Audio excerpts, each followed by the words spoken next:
Good morning, guys. A beautiful green canopy, lime green, how fantastic. I haven't brought my phone out with me. It's about 9:15 in the morning. I haven't got a clue what the date is. It's Tuesday. It must be about August the maybe 13th or 14th. I don't really know. I haven't seemed to have existed in time for a while. Other things became a priority. And it's really strange for me to be here today. Just me and my girlies. Because I've had children with me every day on walks for the past week. In fact, I had Summer, Noah and Shania living with me for about a week. My daughter got evicted from our house with her 6 children, while the landlady across the road looked on as they had to throw away toys and belongings. But it was okay because we went on our adventures and they were evicted on the Tuesday, and look at that spider's web. Oh my life, I hope you can see that. Can you see it? It is just beautiful. It's in there, and the spider's right in the middle. Hold it still, Rose. Yes, and on the Thursday, it was Noah's birthday. He was 9. And on the Friday, it was Summer's birthday. She was 10. And I guess Summer is at the age where she realises what is going on. The other 3 children are 2 years old, 4 years old and 5 years old. And the children, Summer especially, in quiet times we've had together, has almost been trying to find out who was to blame. Why couldn't they live in their house anymore? And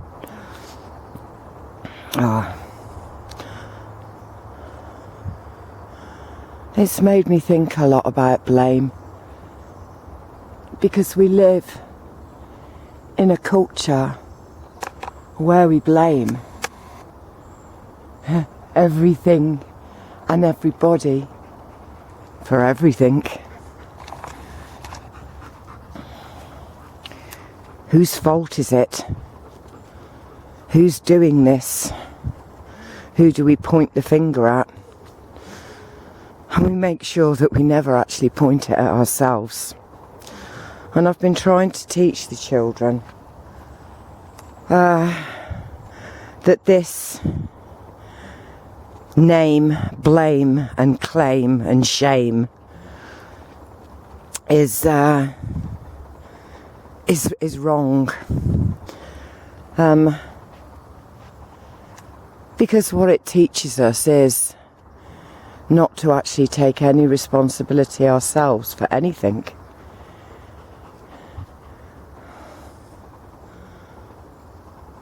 I've had so many adventures in the past week. You have no idea. We have run away from aliens that we thought were actually, well, bad. And then we realised that actually they were very helpful, because they showed us the way. We have been in rainforests, and Noah, oh my word, we came to a tree and Noah looked at the tree. I mean, this place is full of trees, but this was a particular tree. And Noah said, I would love to climb that tree, Granny. And I said to him, well, climb it, Noah. And he said, I'm not allowed. And I looked around and I said, I can't see any sign that says that. If you want to climb it, you take responsibility, you're careful where you put your feet, you treat the tree with respect, and the tree will respect you and hold out its branches to help you climb. So he did, and he climbed right to the top of this tree. I've got pictures of it. And he was so proud and he was so happy.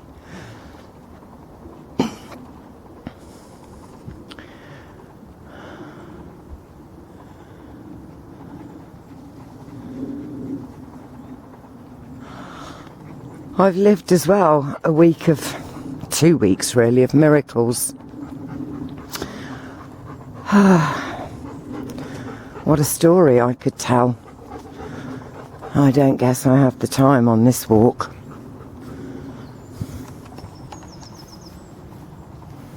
Because I'm missing them so much, guys. I mean, it's been hard. It's been very, very hard. But there's been bedtime stories.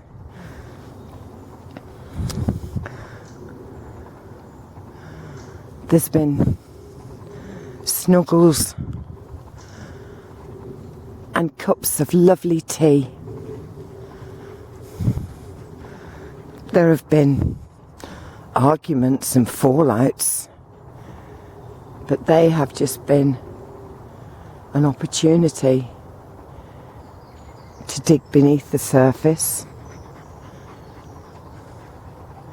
and look at all of the programming and all of the beliefs and challenge them.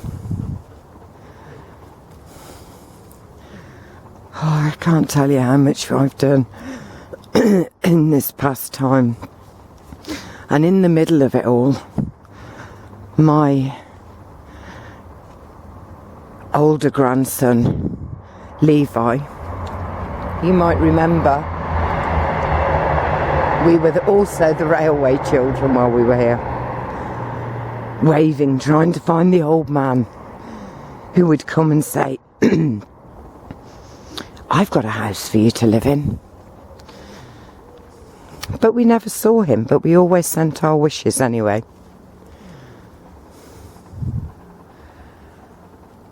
Yeah.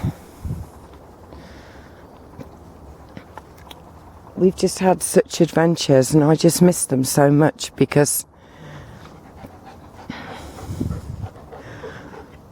they made me see the importance of just being with each other. And Levi, yes, I was saying about Levi in the middle of it all. Levi, he's 19 and I showed you the video of his Leavers Assembly at Sherborne Field Special School for children with physical and mental varying abilities, let's put it that way. Oh,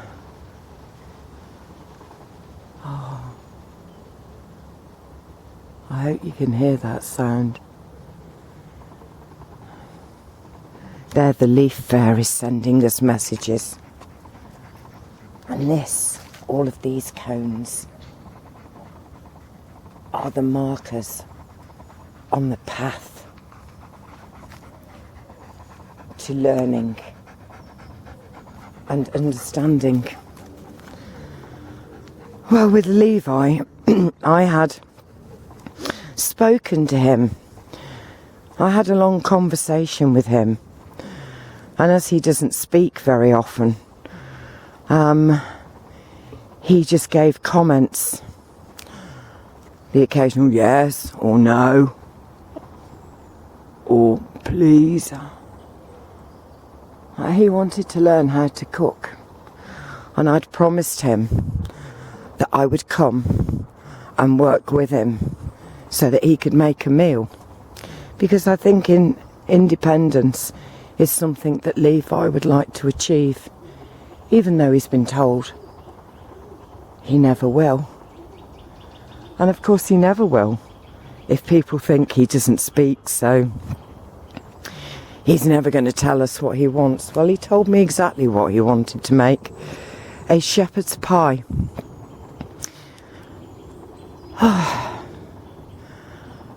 I videoed some of it and I took photographs, and he did it all just with me showing once and then saying, no, you do it. And he said it was the best shepherd's pie he'd ever tasted, and I agreed with him.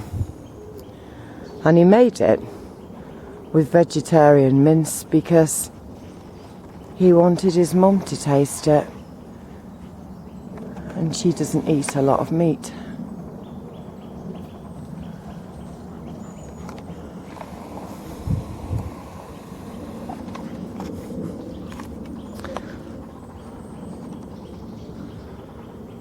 I can still hear them running around laughing, you know.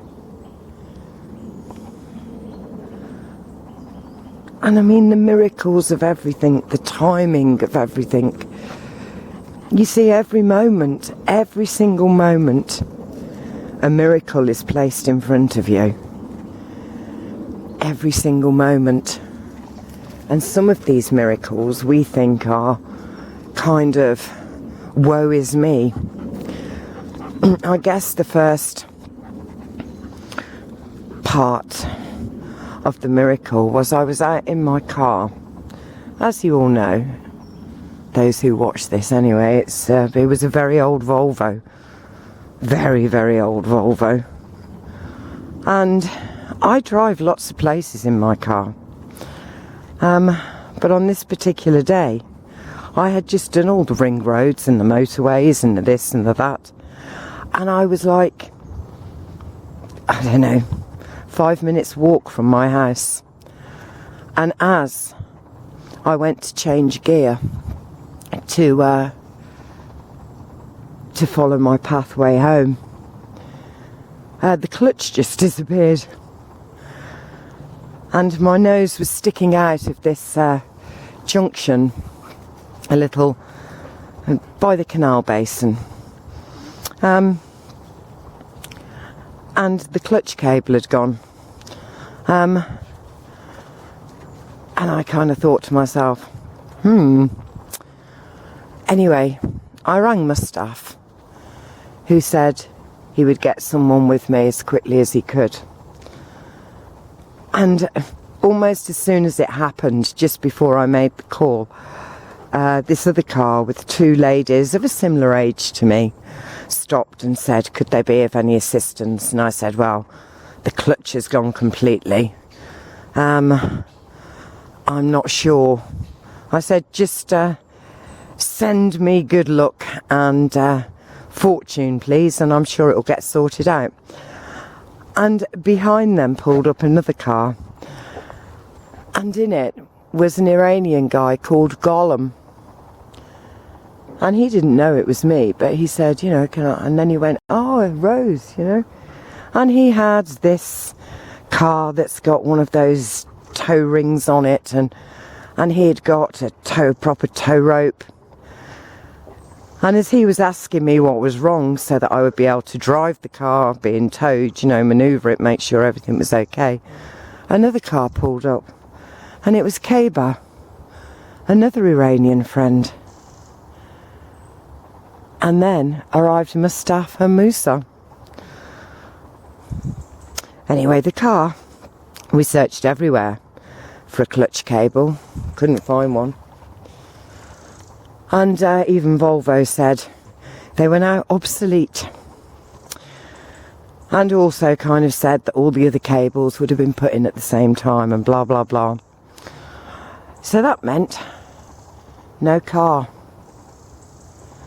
And Mustafa and I had kind of decided that the next time anything happened to the car or we needed a new one, we were going to look for a camper van or a day van or something like that. And we got one, an 8-seater. And that meant I was able to take the children and their mother everywhere they needed to go. And I finally took them to Wales. As a wedding present, my daughter was given by her father the most amazing 16-man tent. It's a huge circular thing, and inside it, all round the periphery, it has got 6 different pods, which each sleep so many people.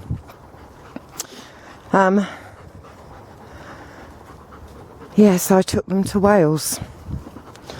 And they're now at Freshwater East on the campsite I took you to.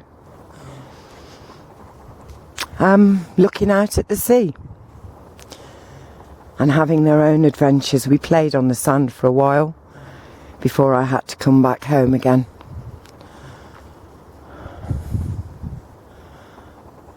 So peace returns. No more the laughter of running around here. And here's our den that we made. Look at our den. I had 6 children here. A little 2-year-old running off to pick up bits of wood to stick on here. Our hiding place.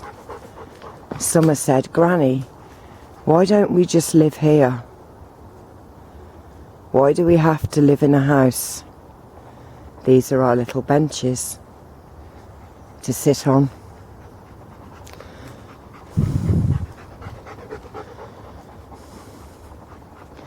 We were trying to put all the wood up the back as well to close off this bit.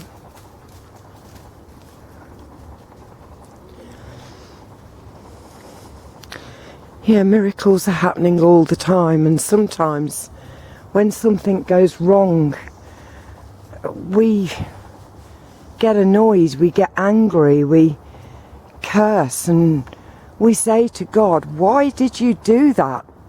What purpose did that serve?" It did serve a purpose. We just don't know what it is yet. And we point our finger, and we name, and we blame, and we shame.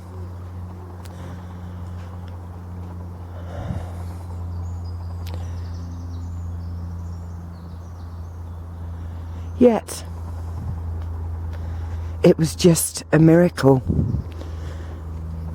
We just couldn't see it because we've been raised in this society that when life happens,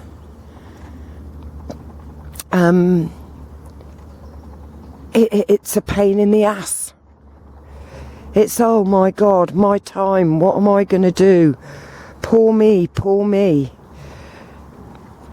And, you know, slagging down and slandering, libel, whichever it is, whoever we believe was the perpetrator.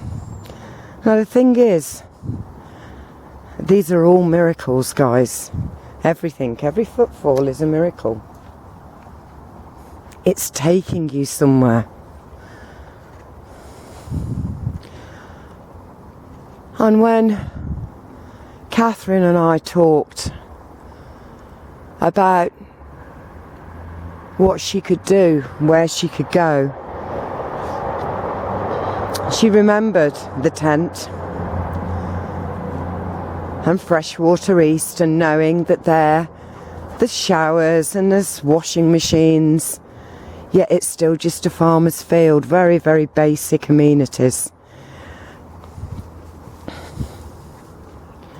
So that has become her new home. And she said, you know, it's given me the opportunity to take my children to a better place.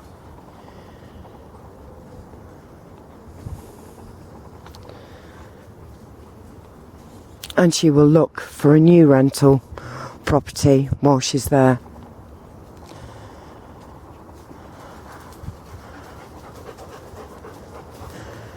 And it's really strange walking around with my camera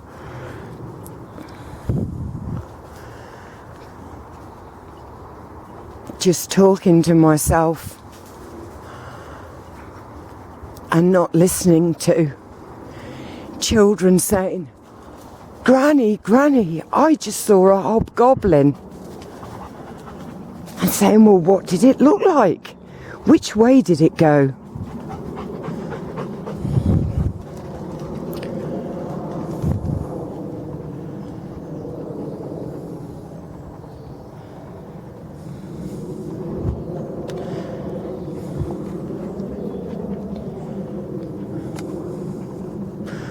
Every single moment, the miracle is happening. Life is the miracle.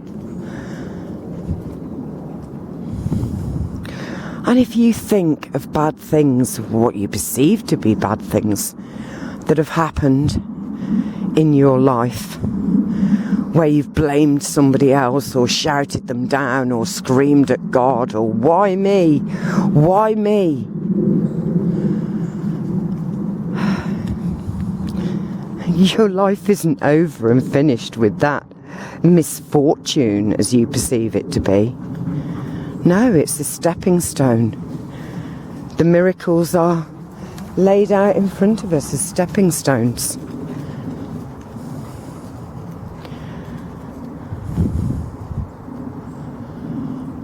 Yes. And I'm so grateful for that time I had with them, remembering the joy of bedtime stories and of singing songs and of seeing things that no one else can see, like hobgoblins and fairies and aliens.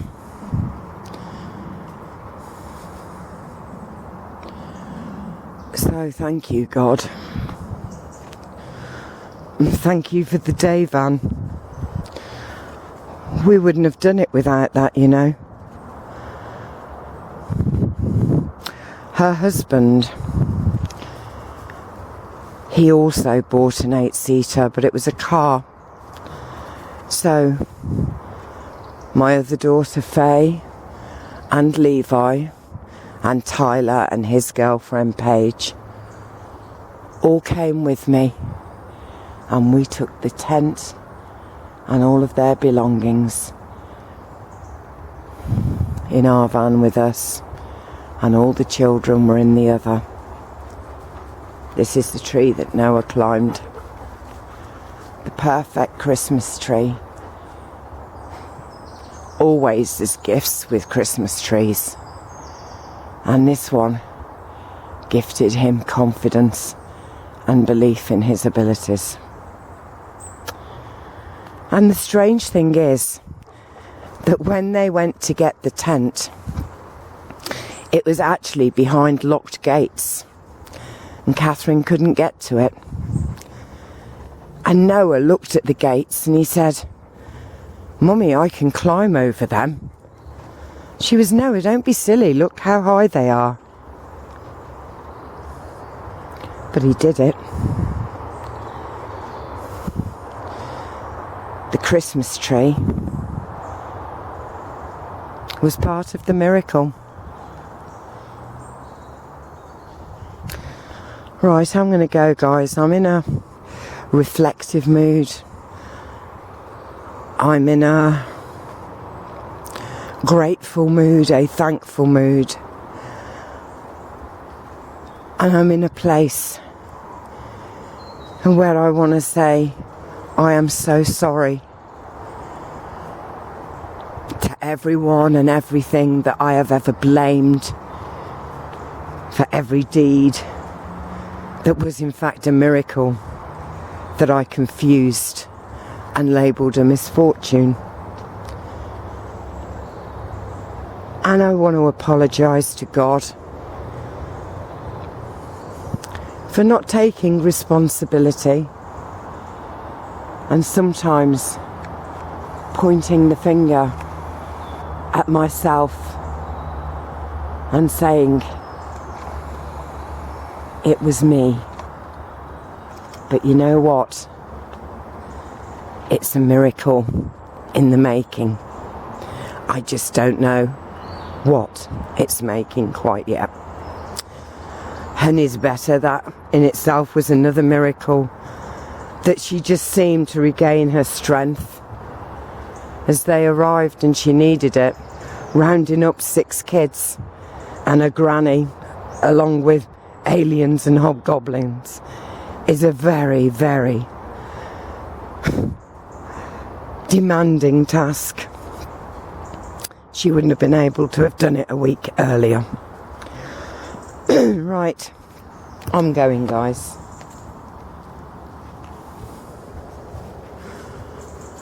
I miss them.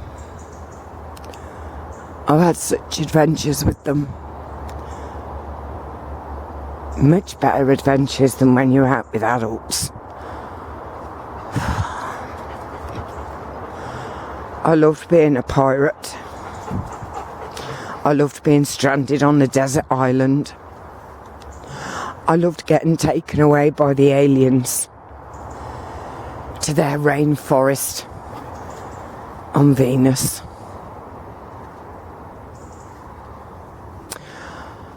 Right.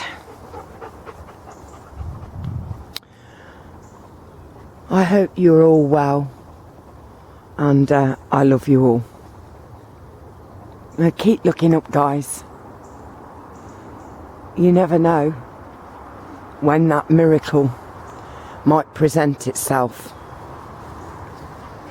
And remember to enjoy life, live it. It's exactly why you're here. Exactly why I'm here. And let's get rid of the name, blame, shame, claim.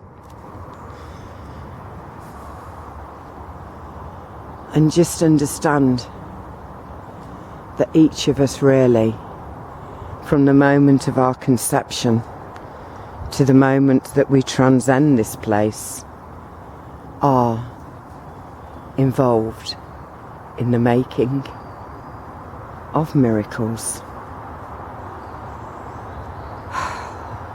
I love you all. Bye. From Honey and Abby and my feet, it is goodbye.